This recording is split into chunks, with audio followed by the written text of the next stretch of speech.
Morgan, and here's what's happening for Thursday, May 6th. New Orleans Mayor Mitch Landrieu has asked the Justice Department to help fix the NOPD. Landrieu says we've got to find a way to end the culture of death on the streets of the city. The request comes as the city battles recurring outbursts of violent crime and as the police department deals with allegations of wrongdoing, including the fatal shootings of 2 unarmed people on the Danziger Bridge following Hurricane Katrina. Landrieu, who took office Monday, says he hopes to name a new police chief by Friday. And speaking of police chiefs, we're down to the finalists for the New Orleans police chief position. Former Assistant NOPD Superintendent Ronald Serpas and the police chief of East Palo Alto, California, Ronald Davis, are the finalists for the position. Former Mayor Ray Nagin is ready to hit the public speaking circuit. The firm that's booking speeches for Nagin describes him as a lyrical, engaging speaker. The Virginia-based company says that Nagin can offer first-person insight into the effective crisis management needed to lead New Orleans to recovery. Well, I say good luck to that one, buddy. And what's really going to be interesting is to see how many times he says A, Chocolate City, and B, at the end of the day.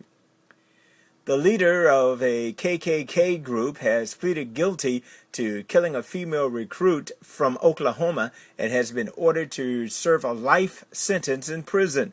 49-year-old Raymond Foster of Bogalusa entered his guilty plea during the second day of his trial for the murder of 43-year-old Cynthia Lynch of Tulsa back in November of 2008. Lynch reportedly changed her mind about joining the group the day after her initiation. Lynch was shot and killed in a wooded area of northern St. Tammany Parish, about 50 miles north of New Orleans. In sports, the New Orleans Saints have reportedly agreed to a 7-year contract extension worth $56.7 million with guard Jahari Evans. Evans, who's 26, has started all 16 games in each of his 4 seasons with the league. The Saints selected him in the 4th round of the 2006 draft out of Bloomsburg, and this past season, Evans was a first-team All-Pro selection. New Hornets owner Gary Quest is still actively interviewing potential coaches. He's already interviewed former coach and player Avery Johnson. Yesterday, he interviewed former NBA coach Mike Fratello in Cleveland. Ex-NBA player Mark Jackson and Celtics assistant Tom Thibodeau are still on the list. And finally, at $2.70 a gallon, do you think we're paying a lot for gas here in New Orleans? How about a town in Alaska where they're paying $9 a gallon? Yes, $9 a gallon.